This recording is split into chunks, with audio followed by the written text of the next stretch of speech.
My name is Giorgio Kirylo. I'm a retired Marine, special operations veteran, combat veteran. I served 16 years in one very long month. I retired in October of 2021, and I'm from the state of New Jersey. When you're from New Jersey, you very often get a name like Giorgio Kirylo. So I grew up in an Italian family, Italian and Polish family. I grew up in the 90s, so if you grew up in the 90s in New Jersey, The Sopranos was raging, and everybody's Italian in New Jersey. So I go tanning, I fist bump, and I go to the gym and do laundry in that order.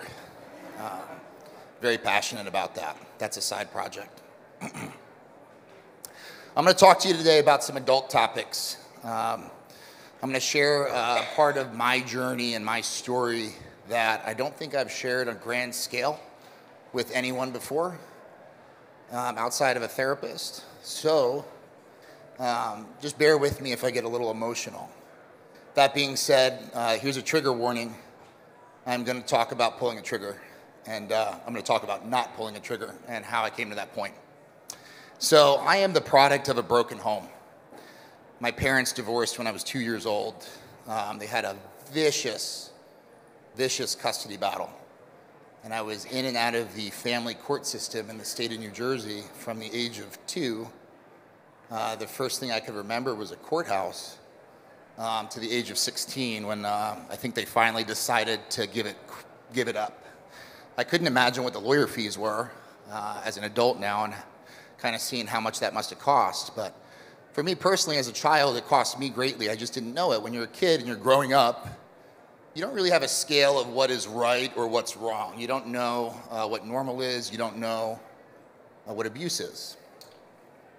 You don't know really what right or wrong is unless your mom tells you it is. So if your mother raises you and says the sky is green, you're going to walk outside and you're going to look up and you're going to tell somebody, hey, the sky is green, and you're going to believe it. So I didn't have a really good upbringing. I am a survivor of childhood sexual assault and sexual abuse. And I bring that up because it's an important point to this story, and it's an important point to where we're going later in the conversation. A lot of men don't like to talk about it, but the reality is that a lot of men were abused as children, and it's unspoken. So part of the reason why I share it, and I'm strong enough to share it now, is it needs to be something that men deal with if they've experienced it. So I'm a survivor, not a victim. 9/11 happens when I'm in high school. The Twin Towers fall. I didn't have a father. I didn't have a good upbringing. I had no manly influence in my life, and my mother was doing whatever my mother was doing. And I decided that I had to join the military because whoever did that to my countrymen and whoever did that, we had to go punish them. That Toby Keith song was playing. We'll put a boot in their ass. It's the American way. Okay, so when you're an 18-year-old boy and your testosterone's raging at that point, and you hear that song and you see that red, white, and blue, you go down to the recruiter station. And I decided that I was going to join the finest fighting force in the world, the United States Marine Corps. Hoorah. I joined the Marines, 18 years old. I went to boot camp. I was 19. The Marine Corps' motto is Semper Fidelis. It means always faithful. I thought it was really cool that when I joined the Marines, they taught me a little bit of Latin, and I learned that, and I moved on. And I found the thing that I was looking for in the United States Marine Corps. I found a purpose. I found friendship, camaraderie. I found discipline. I found this thing called love. People loved me in the Marine Corps. They took care of me. They took care of me as a brother. I had father figures to raise me. In a way, the United States Marine Corps raised me way more than my mother or my non-existent father ever did. So In a way, I was raised by wolves. It's really cool for some things, like getting to work on time, but not really so good for being emotionally available or compassionate. Compassionate is a difficult thing for some of us to develop later in life. But I found great purpose in the Marine Corps. Those of you that don't know the military very well, the Marine Corps is the hardest branch to be in. And I'll highlight some things that are interesting to me about it. If you live in a city and you live in an apartment building and you look at the apartment building across from you, I don't think anybody's ever had a desire to go fight that other building simply because it was there. But in the Marine Corps, you live in a dorm or a barracks, and you sit out in your dorm and you look at the other dorm across from you, the building that's right next to you, and for some reason you just have this desire to go fight those guys over there. And you will meet in the middle on random times and just fight the guys that live in the building next to you for no other reason than they're there. And it's a very cool experience. I see there's a lot of faces here that probably don't think it's a cool experience, but for an 18-year-old young man, it was awesome, and I loved it. And I found, again, that identity, and I found that purpose in it. And I found that the one thing that I wanted to do was I wanted to go to war. I joined the Marine Corps in order for me to go to war. And I joined the Marine Corps in order for me to go punish those people that took those Twin Towers down. So granted, when I found myself in Iraq, I did find it a little ironic that they didn't really have anything to do with 9/11, but I guess that's a different story for a different day. And I found myself in Afghanistan a couple times. And I found myself in the Philippines, deployed all over the world. On deployment, you have the greatest purpose. You have absolute love for each other. You're willing to die for your brother next to you. The only thing that matters, is that on that breast it says U.S. Marine, and that's a very special thing. That's something that transcends race. It transcends gender. You're serving with people that speak broken English. Sometimes you can't understand them on the radio. It's a little annoying when you're getting shot at, but we get through it. That's the only thing that matters, is that you care about the Marine on the left and right of you. And for that, that was the family that I needed that I didn't have. But I wanted more. I wanted more, so I had to keep on going. So I had to go into special operations. I had to continue in this path, you know, the guys that are in the movies, not just the Marines, but like the Navy SEALs and the Army Rangers, the guys jumping out of planes, and, you know, eventually the guys that went and shot bin Laden. So that's where I wanted to go, because, you know, just being a normal Marine wasn't enough for me at the time. So I joined an organization called MARSOC, Special Operations Organization. They also have a motto. It's also Latin. It took me quite a few weeks to learn that one, and I'll talk about it here in a little bit. But, and that took me again to the fight. I deployed to Afghanistan in 2010, and I supported a unit that was suffering greatly, taking casualties. And I'll just tell you a little bit about what I did in the Marine Corps, and I think this is important because everybody has different jobs. I was in the intelligence community. I was in the signals intelligence community, and my job was to find the enemy through electronic means. A lot of you maybe have an understanding of Big Brother or the NSA, and that's what I did on the battlefield. I found out what the bad guys were doing, whether it was a signal. It's a little sensitive to talk about on a stage, and I won't go into too much detail on that for good reason, so we don't have to worry about classification. But part of that job is providing this thing called indications and warnings. It's giving your Marine brothers and sisters a heads up that there's an attack that's about to happen. And in 2010, I was struggling to do my job well because there was a lot of Marines that were being killed in this place called Sangin, Afghanistan. And it affected me, but I didn't know it at the time. I couldn't save my Marine brothers and sisters, and they were dying at the cyclic.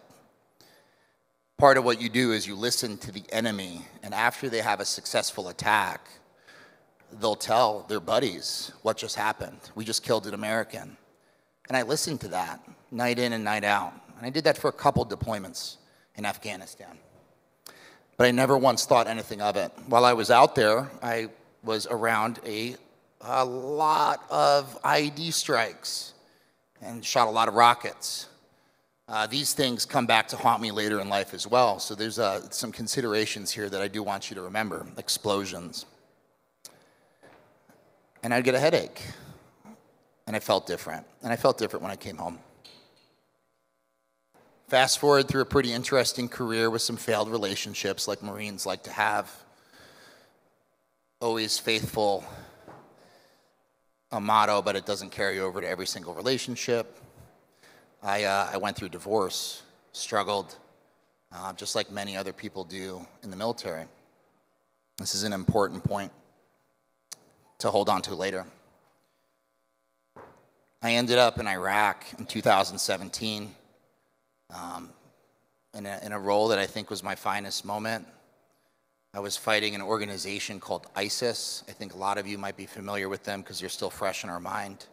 And there's still a few of them that we let live for some reason. But anyway, there's still a few of them around, so they're still hanging out. And during that deployment, all the lessons that I had learned in Afghanistan, they haunted me while I was there. And I worked to make sure that the guys that I was supporting always knew when there was an attack that was going to happen. They always knew that we were about to get rocketed or we were going to potentially drive over an IED.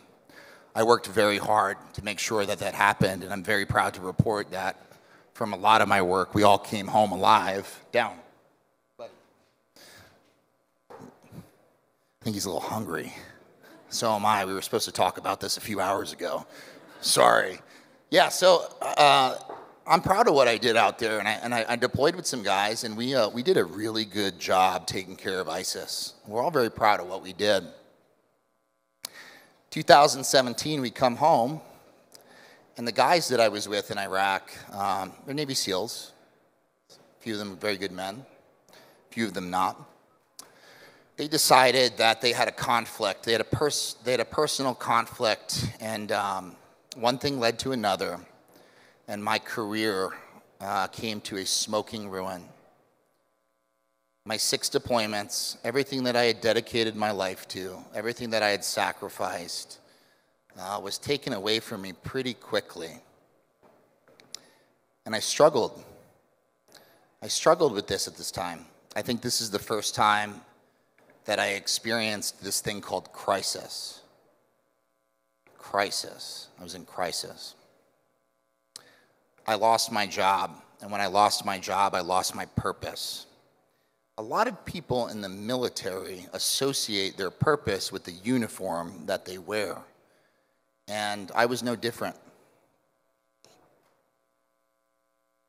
I experienced some things that probably don't happen to most people. My entire life was dissected, and I ended up in the New York Times and posted on social media. For a guy that works in the intelligence community, that's not good. That's not a good thing. Everything that I was working for was taken from me, and I had news reporters writing very fancy tweets about me that just weren't true, which is interesting to be a young man in the military and experience that on the world stage. So it set me in a tailspin. It set me into a tailspin, and I was experiencing crisis. And I found myself drinking. Drinking is a part of military culture. It is a big part of military culture. It's a time-honored tradition in many different ways. But there's those that abuse it. Even if you don't abuse it, it's still a depressant. You still don't effectively operate to your best capacity. But I found alcohol to be medication. So in 2018, I was medicating with alcohol very heavy. And I experienced some injuries. I had to get surgeries, and I found myself post-surgery being given some pills. Pills combined with alcohol are not a great combination. I found myself depressed, and then I found myself to be in crisis, and I found myself to be suicidal. But I had no strength to face myself and say that out loud. I kept on drinking. I kept on taking painkillers that were prescribed to me. And I got prescribed a lot of them. I found myself managing to take, and I deployed a lot, so I had a lot of time off that I saved up, and I would just take a week off from work and drink for a whole week. And it's very unhealthy. I found myself doing that more often, and came to a point in time to where I decided that I was going to end my life. It's a pretty easy decision to make when you're drinking and you're struggling.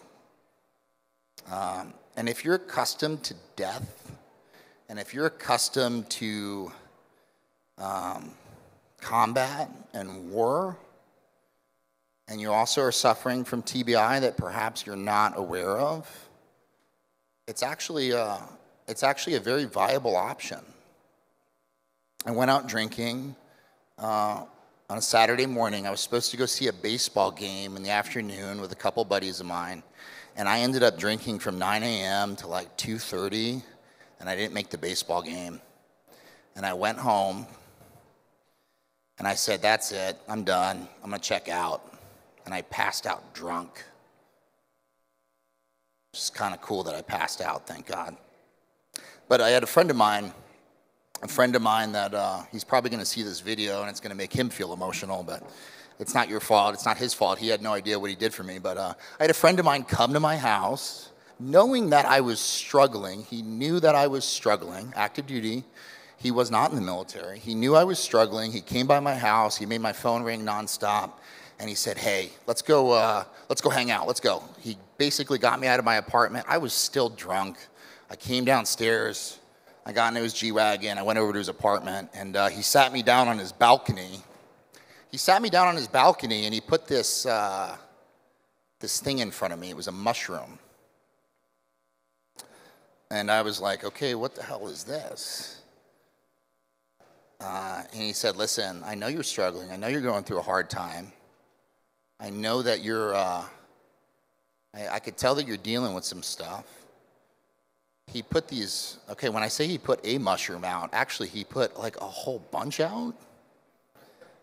Which, by the way, if he's listening to this again, I'm going to tell you right now that's way too much for the first time. Okay. But I will say that he introduced me to this psilocybin. And I was probably the last person in the world that would ever eat a mushroom. Holy crap, I have a top secret clearance, and I'm saying this now, and like I'll never have a clearance again just because I'm saying this, and it's gonna be on the internet, and I don't care. And the reason why is because that mushroom saved my life. And I know it for a fact. I know it factually. I was not introduced to psychedelics like most of you are at a music festival or in high school. I was a law-abiding citizen. I would never, ever take a drug.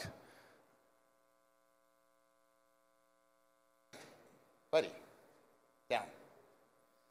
So this moment was transformative for me. I came out of the worst trip I've ever had in my life. It was the first time, which is kind of funny. I came out of this moment. The next day, the sun is shining differently.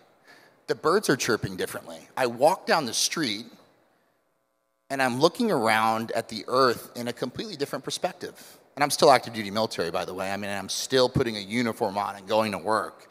And here I am. Mushrooms were introduced to me in a time that could be considered medicinal, not recreational. This man knew I was suffering, and he got me this thing. And it worked in one session. I went home and I looked at myself in the mirror, and the first thing I said was, I need to get some help. I don't want to die. I need to get some help.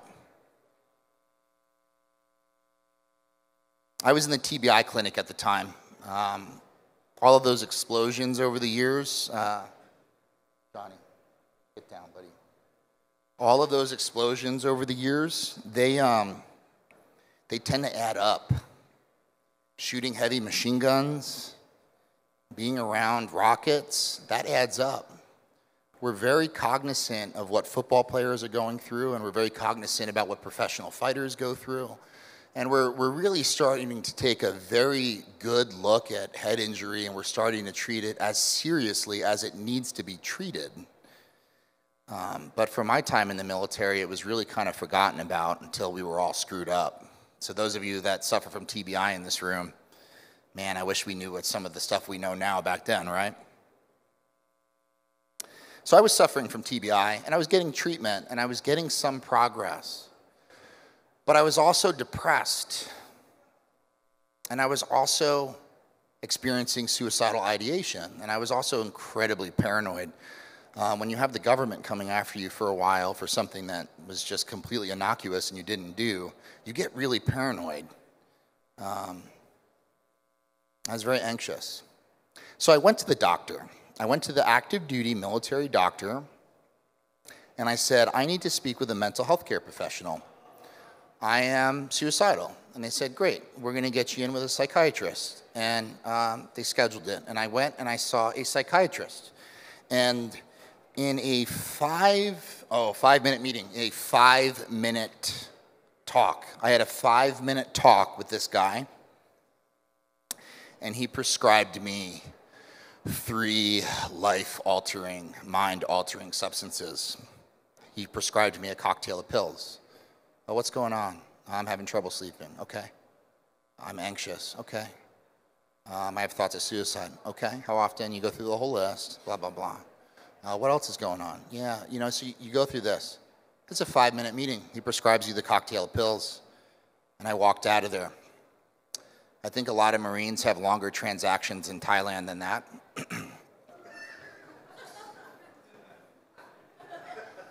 Okay, the Marines got it.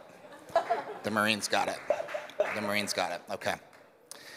I went to the pharmacy, I got the pills, I went home, and unlike a lot of people, and this is important, unlike a lot of people, I Googled what the pills do. I said, hey, I'm gonna be taking this thing, what does it do? Because that wasn't even explained to me.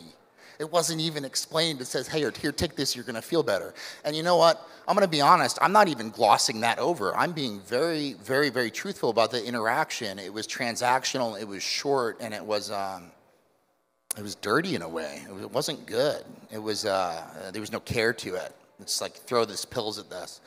So I Googled what the most dangerous side effects were, and every single one says suicidal ideation.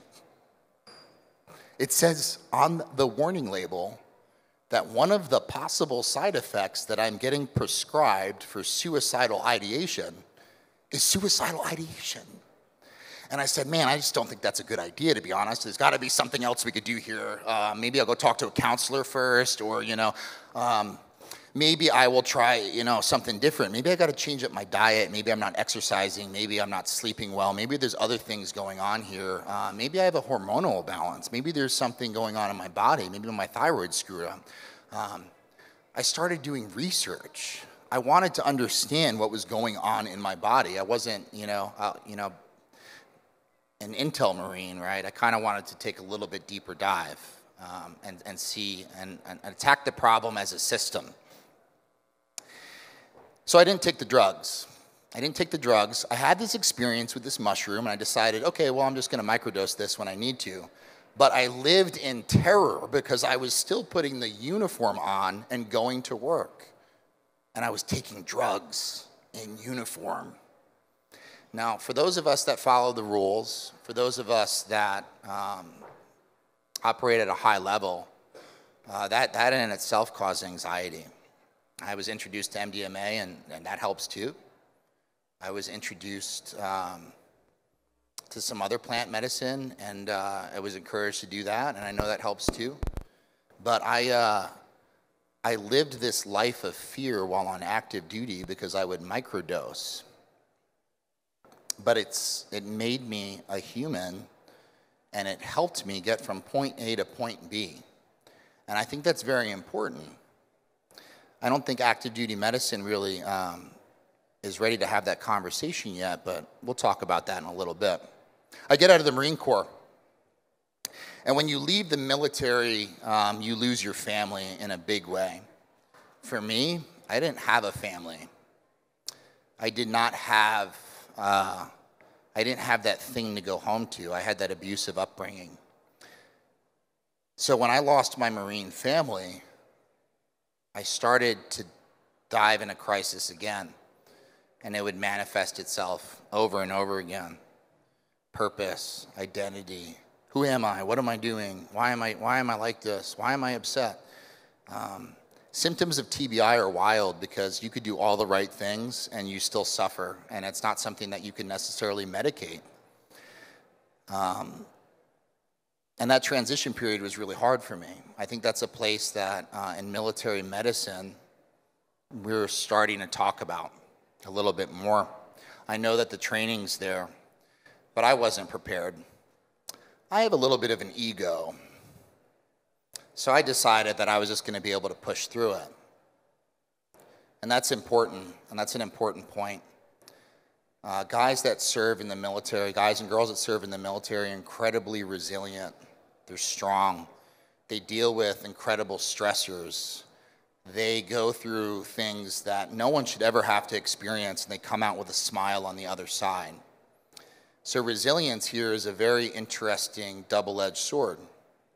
I was struggling. I struggled for almost a year and a half before, again, I found myself truly in crisis. And this one, I believe, was much more serious than the first, because no matter what I did, nothing was working. I had a little bit of an Instagram personality in San Diego. I live in San Diego, by the way. It's a beautiful city. There's a lot of homeless people there now, so I see a lot of crazy stuff. I don't think they're on psychedelics. But I would film and I would create these videos on Instagram, and they'd fly around the world, and I get messages from people. And I received a message from an individual, a guy that's in this room, and he DM'd me, and we started talking, and we were both Marines, and we both had this shared passion for certain things, and he got my phone number. And he gave me a call, and we had a conversation. And one of the things that he asked me, that I'd really never been asked before by anybody was, well, what's your dream? What do you want to do? What's your dream? And I was a little bit on the spot there. I wasn't really expecting to be asked that question. There's some things that I've been thinking about for a long time, and the one thing that was really present on my mind was the fact that these psilocybin, these little mushrooms, they saved my life. And I wish that there was a way that I could help people that were like me, that were struggling with this psychedelic drug, these psychedelics. And I wish that I could help people in the military that were struggling, because you know what? I tell you what, I think that doing shrooms and dealing with trauma is way better than drinking your brains out, okay? When you drink your brains out and you're depressed, you blow your brains out. That's a very uncomfortable conversation, but it's the truth. So he asked me what my dream was, and I told him, I said, hey, I want to help people. I want to help veterans on a grand scale, and I want to help people overcome this thing. What he didn't know was at the time I was in complete crisis. I was actually way worse than I had ever been in my life. And it just so happens that this guy was a doctor. It's a very weird coincidence. It's very weird to meet a Marine that becomes a doctor, by the way. It's a very difficult school, and there's a lot of reading. So for Marines, that could be a big challenge. And he flew me out to his company headquarters out in Oklahoma. At the time, I was suffering through my second divorce, or the beginning stages of my second divorce, That's another very important point here. It's going to come up again later. So when I get to the real meat and potatoes of this thing. And he wanted to talk to me about an opportunity to follow through with my dream, which is very unique. What he doesn't know is that the day that I went and I talked with him, the first time I talked with him, I went back to my hotel room that night. I went to the hotel bar and I got hammered drunk. I got hammered drunk and I had to go fill out an intake form for a counselor because I was, again, seeking mental health care. I had to go fill out this mental health form. And even just that action I didn't want to do, so I got hammered drunk at the hotel bar. And I went upstairs to my hotel room. I filled out this form that I had to upload to this mental health professional. And then I was like, you know what? Screw it. I'm just going to jump out of this hotel. I don't want to do this. I'm done. That's where I was at that day. But that doctor introduced me to this thing called ketamine. And boy, when you want to talk about a life-saving substance, it's like the lights turned back on right away. I went through years of therapy in one session. I came out of this thing. I came out of this crisis efficiently, quickly. I wasn't introduced to ketamine in a recreational sense. It was introduced in a manner that really, it opened my eyes to what life-saving care could be through medicine. But following through with my promise to myself, I decided that I got back to San Diego. I was going to go get VA healthcare. I was kind of like getting back into the mental health world in the military again. I needed to get help. I still needed to get help. I still needed to talk to somebody. Ketamine was great, but I wanted to go to the VA, and I kind of wanted to make sure that whatever the heck was in my brain that was making me want to die, I wanted to kill it. I wanted to get rid of it for good, or if it wasn't going to go away, I wanted to make sure that I had the coping mechanism to prevent it from taking me off the ledge of a hotel room in Oklahoma when I had this wonderful opportunity. So I started the process with the Veterans Administration. Anybody, there's a lot of negative stigma about the VA, and I'm going to be the first guy to tell you, it's for good reason, okay? It's for good reason. The VA is the largest healthcare provider in the country. Now, what I will say is that it's filled with people that want to help, and individually, you could all have a good experience, and you know, from one guy to the next, those experiences change. So I don't like to talk about this in generalities. I have some numbers that I'm going to share with you that are going to make things be a little bit more clear, but my experience with the VA was actually horrible. It was, I think, worse than most because I went to seek care for my TBI and my mental health, and they kept on like canceling my appointments or moving them around and just randomly not putting in referrals. And I would pick up the phone and I would be on the phone for an hour and I'd be like, hey, I'm struggling, I'm not doing well. I need help. Oh, you could come into the clinic if you're suicidal and you'll get to talk with somebody real quick. So I went and did it. I finally was like, okay, screw it. I'm gonna go to the VA. They're not getting me an appointment. I'm a very important person. I have a big ego. My name is Giorgio Kirylo. I'm coming down here right now. And I went down there right now and I said, this is what I'm struggling with, and I'm going through this, the second divorce, and I want to kill myself. And they're like, here's these 3 drugs. Boom, 5-minute meeting. Oh my God, it was the same exact 3 drugs that they were gonna prescribe me again. I said, cool. I got with Brian. I did a full cycle of ketamine therapy. I didn't actually do the whole thing. I didn't do the whole true cycle. I didn't go through the whole treatment. I did the whole treatment, it was in May, June. And I I was able to get through this on my own. I could confidently say that now. In many ways, I feel suicide-proof. I don't want to cause a challenge to anybody, but I feel pretty damn suicide-proof because of ketamine. Knowing that is the resource that if I feel myself slipping because of TBI, we don't really know how the brain works that well. I mean, we think we do. We have a lot of good indicators, but we're all here trying to figure it out together. There's a reason why we're all here right now at this conference, and it has a lot to do with the brain. So everything could be right in my world. I could be emotionally stable and still feel this thing. I have brain damage. I do. And I never wanted to admit it. I never wanted to look at myself like that. But there's things that you have to do to cope with brain damage. You have to treat it like a condition. And one of the things that you don't want to treat it with necessarily is SSRIs.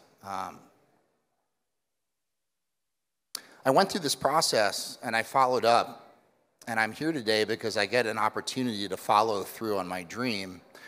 Part of that is sharing my story. My story is not unique. I'm not special in any way, and I'm going to show you why here shortly. But veterans need to hear from veterans that help is available. Veterans need to face themselves in the mirror. Men that are resilient, men and women that are resilient, need to look at themselves in the mirror when they're suffering. You see, resilience is a double-edged sword. You're so resilient that you're willing to watch yourself crumble without raising your hand saying, I need help, until it's too late. And I think both times it was almost too late if two men didn't interrupt my crisis cycle. They interrupted my crisis cycle with psychedelics. That's why I'm here talking to you today. They interrupted my crisis cycle with psychedelics, and that's why I'm here. And that's why I'm talking about the process that we need to go through together as a team. And I say team. I say team for a reason. I think every single one of us comes from a different walk of life. Every single one of us has a different... I'll just be straight up. You'd be hard pressed to find a Marine like me in a conference like this, hanging out with a lot of you people. Okay, I'll just be real. But I'm down to go do yoga, and I'm gonna go do some chakra stuff, and we're gonna go do a circle, and I'm gonna do some deep breathing and some meditation, and I might wear hemp sandals on the way home. Okay, and it's gonna be great. And I love every single one of you here because you all care. You all care in a different way because this is life-saving treatment. Every single booth that is set up here, in a way, is designed to save a life.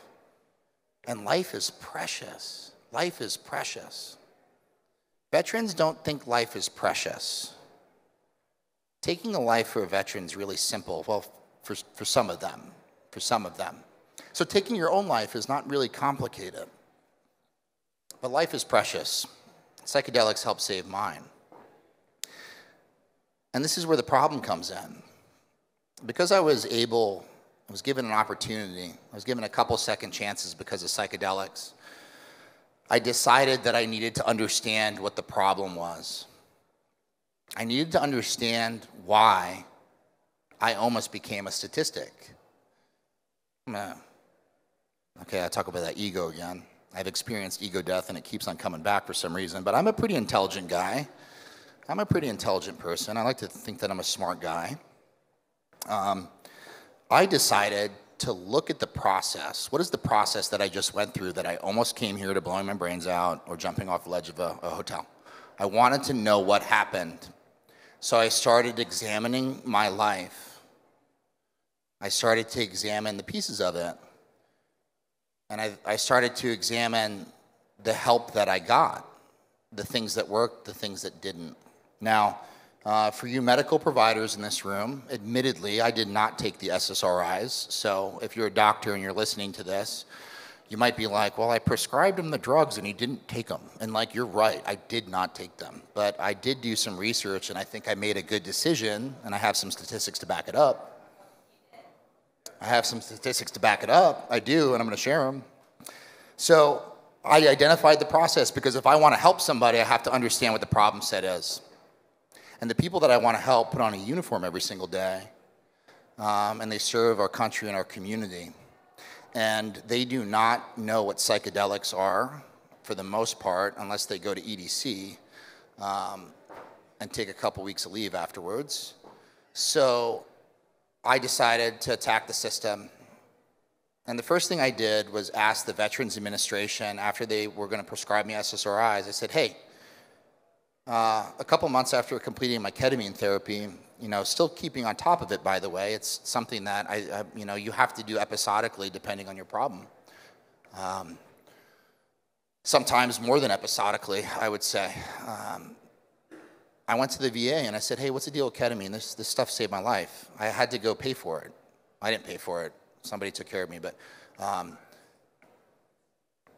and they were like, ketamine? No, dude. No. What are you, a druggie? Like, no. So I went and I started to pull out some statistics. I wanted to see what was going on with the VA and these drugs that they prescribe us.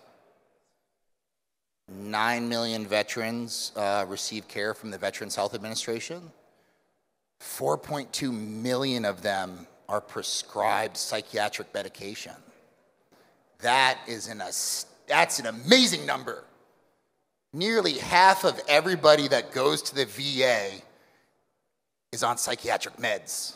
And these are guys that know how to use machine guns and make bombs. So, like, it's a really cool concept, right? It's a cool veteran joke. Not crazy. Don't worry. 1.75 million of those guys and girls are on antidepressants.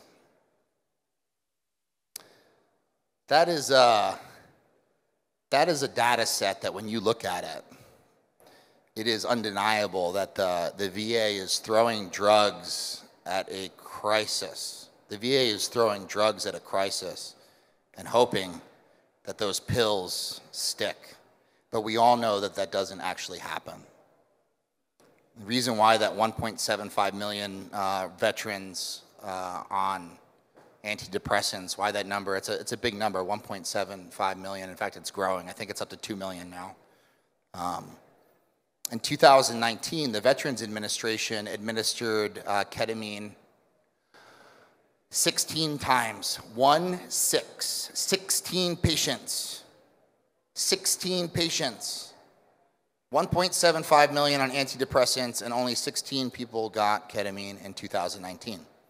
And they restricted the use of it.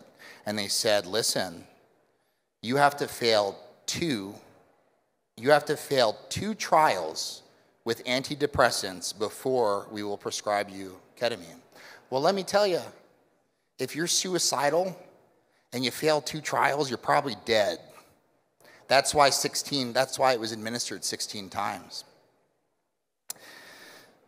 But the reason why I shared the dirty, dark things about my childhood, the things that you would just never want to say in front of a camera or be recorded, is because I'm not scared of them. I'm not scared of them. I believe that we have to learn from we have to learn from each other. And if you have something that works, if you have a gift, geez, that would be funny, huh? If you have a gift or you have this experience that could possibly save someone's life, I think that it's important that you share it. And that's another reason why it's important that we're all here together. So here's the meat and potatoes of the speech. It's not about me anymore. The reason why I talk to you about the military and how I came to join it. The average age of a person who joins the United States military is 19.3 years old. I was 19.3 years old.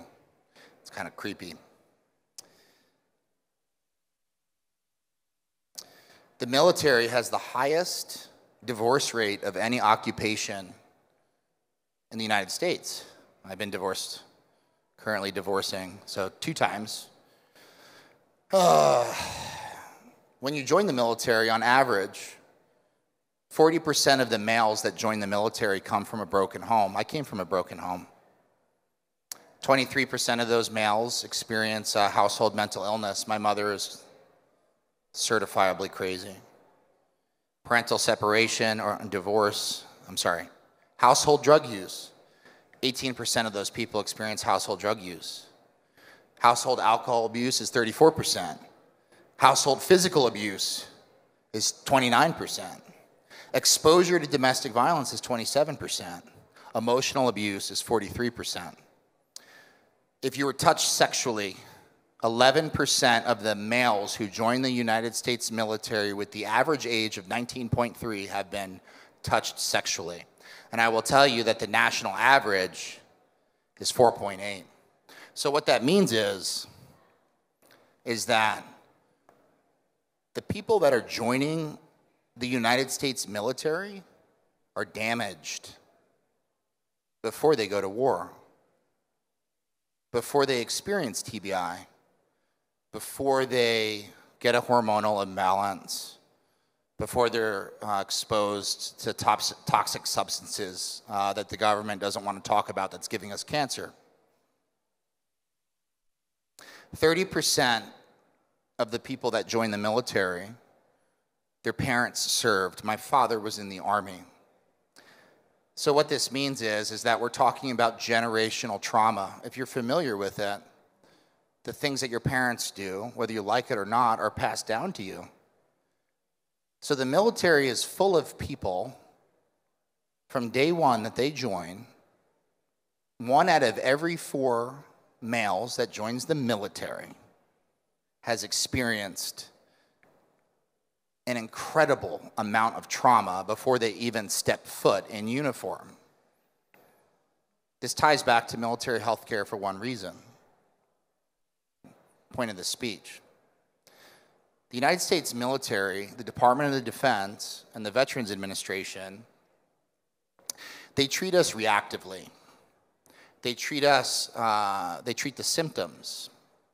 And they don't take a very serious look of the suffering that we do before we join, which is fine. Maybe it's not their responsibility, but certainly they should be aware of it. Because before you send us to go fight in your wars, you should probably understand what our emotional trauma was. So this way, when we go out there, it's like putting gasoline on fire. It screws us up even worse, but most of the time, it's not the combat that screws you up. I loved combat. I would go back in a heartbeat. Combat was the most exciting and best thing I've ever done in my life. I do not have a problem with it. I think I have PTSD just from not being able to do it anymore, but I have a better purpose now, and I'm so cool with that too. The Veterans Administration. The Veterans Administration needs serious engagement from this room. The Veterans Administration needs serious engagement from every single person at this conference. They will not have the conversation about ketamine. They won't do it. This is what they said. To great fanfare. To great fanfare. On March 19th of 2019, they cleared ketamine for use. There's press releases all over the place. Look at us, we're gonna save vets. We're gonna save them. We're doing the right thing. And then on June of that year, June of 2019, they didn't do the press release for this one, just a couple months later. They voted against allowing general use of it. Interesting. It's very interesting. You have to fail 2 antidepressant trials just to be even considered on a case-by-case basis to get it. It saved my life. It saved my life, and then it helped me overcome depressive disorder. It helped me overcome the things that I was dealing with when I went through the full treatment cycle. It saved my life. It was life-saving, and they won't prescribe it. But I will take quick note that in April of this year, Yale was awarded $40 million to fund a VA study of ketamine use. I think we all know how it works in this room. I think everybody here kind of understands that it's life-saving. I think maybe it's kind of beyond the point in time where we're talking about continuing research on it, and we just get it to the market.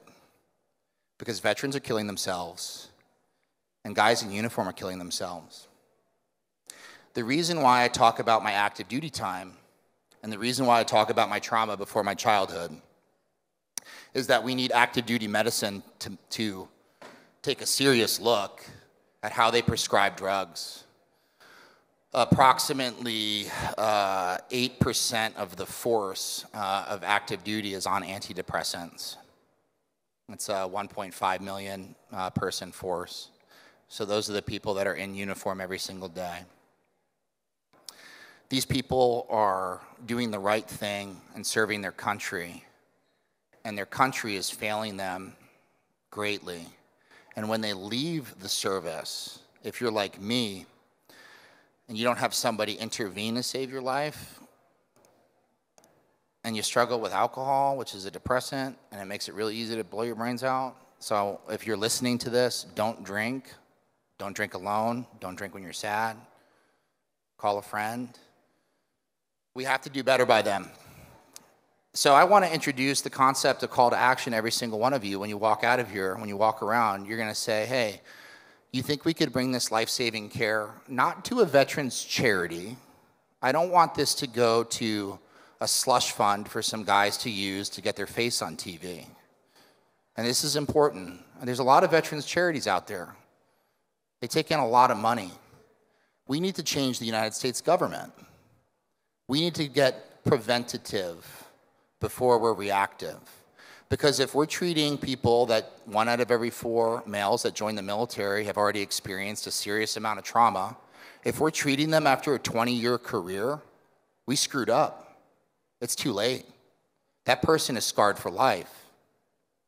But I could only imagine if when I joined, somebody asked me what my life was like, some of the things that happened, and introduced me to a different sort of treatment. If somebody asked me what my diet was like when I was depressed, what my sleep was like, if somebody asked me, I struggled with having low testosterone. It's interesting. I had low testosterone at a kind of an early age, and it wasn't from steroid use, despite what you see right now. I think it was from TBI. And it was from my diet. And the active duty military healthcare system gave me Viagra to treat that. They threw a pill at a problem that could have been solved in a much different manner. So that's what my call to action is today. I want you to engage. I want you to engage with your government leaders to get psychedelics beyond a research stage. I think it's kind of crazy that we're talking about researching psilocybin. The FDA is issuing guidance, and we're all clapping our hands. In June of this year, they said we could do this study. I think it's absurd. I think that it should be. I don't think that we need to study something that's been on the earth since the beginning of time, that humans have used to heal themselves since the beginning of time. And I certainly know for a fact that ketamine, a life-saving treatment, should not be given to veterans as a last resort. I think it could be a first step. It could be a first step. And I will be talking on a panel in a couple days about this, but one of the things that we discuss is that these antidepressants that they do prescribe, that I did not take, that my medical provider, if he's watching this and feeling bad for whatever reason, will say, well, he didn't take the drugs I prescribed him, and then he wanted to kill himself. No, actually, I just wanted to heal in a better way, and I'm glad that I did. It takes those drugs a couple weeks to kick in. I think Zoloft takes 9 days to kick in. For guys like me, sometimes you only get one chance. For a veteran to raise his hand and say he needs help is one of the most difficult things for him to do, him or her to do. It's very difficult. That's something, the reason why I share my journey is because I think that was the most difficult thing that I had to do. I had to raise my hand and say I needed to go get help. I had to look myself in the mirror and check my ego and say I needed to go get help. I needed to get professional help. It wasn't working. So if you get that guy in the door in the Veterans Administration or active duty, you may only have one chance to treat him. Ketamine saved my life. Psilocybin saved my life. I think our guys and girls in uniform deserve it. I think our veterans deserve it. I think our first responders deserve it. And I'm very thankful for the opportunity to be here, for you to listen to my story. Please don't repeat anything you heard. And that being said, well, give me 1 second here. I got one last thing to say, and I am willing to do a Q&A. I'm a United States Marine. Tomorrow is the Marine Corps' birthday. And I will be celebrating tonight at midnight. If you see me at the bar, I will accept a beer. I'll buy you one. All right, Semper Fidelis, thanks. Does anyone have any questions? Here you go. I love your dog, too. Such as you. Thank you. Hi, Giorgio. Apologize in advance. It's not really a question, but I just wanted to thank you for what you said today. My ex-husband, who we're working on it now, but he is ex-JTF2. He was a sniper and he was in the infantry forever. And he struggled with, and is still struggling with TBI. Sorry, this makes me emotional. And I had to leave in the middle of your talk here to just give him a call and validate his experience. So thank you. Thank you. Yeah. Thank you. Now, if I see somebody else cry, I might shed a tear too. That's a problem. I'm just glad I didn't cry in front of all of you because I sometimes do. I'm a human. Hi, my name is Todd Lapine, and that was a really wonderful, inspiring story of your life and how you found meaning. I'm actually a practicing physician, and my only comments are that for someone who's been in the military, you've heard of the military-industrial complex? Yes. All right, the medical-industrial complex is almost as dangerous as the military-industrial complex. And there's a saying that there's no money in healthy people, and there's no money in dead people, but there's lots of money in chronically sick people. So what you're really up against is the medical-industrial complex and the psychiatrist who prescribe medication after medication, big pharma that collects their money every month, and you're up against money. That's the big thing. It's not about helping people, it's about money. And that's just my 2 cents. No, I agree with you, and I had to tiptoe around some things because every once in a while you could put on the tinfoil hat, and I'm really good at doing that. The VA pharma complex is amazing, and I think that the idea that we could heal permanently is scary to them as well. They need the reoccurring customer. They do. Absolutely. It is a multi-billion-dollar profit industry. And unfortunately, there are a lot of people in it that are there because they want to help people, but they're in a system that is corrupt and toxic. And as you said, the medication you were taking for suicidal ideation caused suicidal ideation. I would say one of the best things you can do is stay away from doctors who are prescribing medicines for every, an ill for every pill. It's very toxic. And I say that, and I'm not proud of my profession. I'm actually outside of the box of mainstream medicine. I don't practice that kind of medicine because it's toxic. So thank you. Now, you're part of the solution. Come on. That's why I'm here. Yeah, thank you. Thank you. Thank you for being here. Okay. Got time for 2 more. I hope I don't trip. I didn't know there was going to be a Q&A. Wow. That's awesome. Hi, I'm Rahul Kare. I am a physician. I actually own 2 ketamine clinics in Chicago. And obviously what you had to say is very inspiring. I also own some primary care clinics, and we also give SSRIs. I guess my question to you is, it's frustrating for me as well. Ketamine's not FDA approved. It's expensive to give an hour and a half per patient. You can't do a lot of patients, and people can't afford it. I really think that psychedelics, MDMA, will come medically before ketamine will become FDA approved, and psilocybin as well, used if it's decriminalized and all of that. I was wondering if you were open to other psychedelics like mushrooms. You already said it saved your life, but clinics like that to treat PTSD as well. 100%. I think that all options should be on the table, and I think that I think we all know that the free market is what is going to drive this when the government's failing to do that. I want the government to pay for what they're supposed to be, providing, right?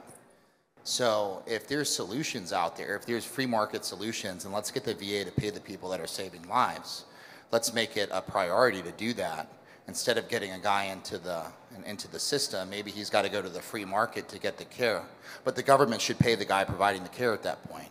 And let's be honest, there's a statistic here that I think is very important that I glossed over. I didn't want to talk about it because it's a causation correlation argument, and it's a little startling. But veterans who are struggling with suicidal ideation that seek care with the Veterans Administration have a higher percentage of suicide than those that don't, right? So we do need other options, and quickly. And when I say that, like this needs to be a priority. Like, we're talking about Congress here spinning its wheels. We're funding $40 million for psilocybin research, and they're doing like a 30-person study. It's like $1.3 million worth of shrooms per person. That's awesome. You know what I mean? I think that, number one, well, the money's there. Let's take the money from the government and put it in the free market. Let's do that. And I am absolutely 100% open to it. I'm trying to figure out a way to break the door open for active duty. Because part of what I talk about is getting that guy and girl early in their career. Because if they go through a 20-year career and they finally say they need help, it's too late. We need to be preventative, not reactive. We need to get that person young, right? So mental health care in the military, like, again, you have a lot of people you got to worry about treating. You know, that hour of time is very valuable, right? How cool would it be if we could get a requirement to do maybe a mushrooms before they enlist, right? Before, to heal up the trauma before they get into, the military. I mean, I think that's a great idea, but hey, I know a guy.